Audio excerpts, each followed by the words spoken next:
Welcome to Close Read. I'm Alejandro. Today I'd like to talk to you about one of my favorite authors, Nathaniel Hawthorne. Hawthorne is taught wrong in schools. Teachers just concede that he is like an old-timey writer of dusty black and white polemics. Hawthorne is an all-star psycho. His books are fantastical nightmares with no answers. Like in a regular 1800s novel, the characters are going to be like, the Duke and his family, Lady Manchester and her footman. In a Hawthorne novel, the characters are like the wizard's ghost, the cursed judge, the demonic toddler. He's a weirdo.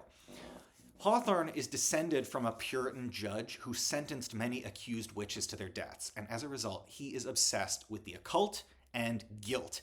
Every book is a study of guilt. Generational guilt, sexual guilt, shared guilt, whether and how much we deserve to suffer for our sins. And here's like one of my big beefs, is that I've heard so many people say they don't like Hawthorne because he's too preachy.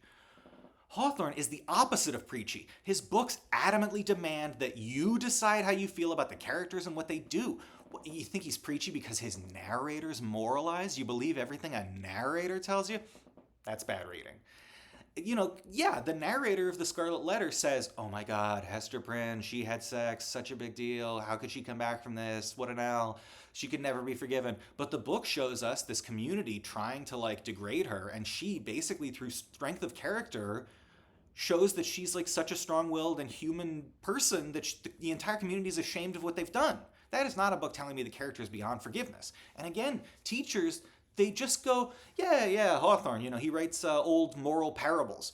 They should be saying The Scarlet Letter is an experimental, radical, metafictional book about oppressive structures, about community superstitions, about, female autonomy. And look, I am not going to give you my feminist take on The Scarlet Letter, but just know it exists. I wrote my senior thesis on The Scarlet Letter, and I'll tell you something. When people find that out, they get literally angry at me. I don't know what this book did to people in high school, but I have been yelled at social functions over The Scarlet Letter. People act as though I wrote my thesis on how to increase infant mortality. I'll tell you something. People are angrier at The Scarlet Letter than they are at the Democratic leadership. Is that clear?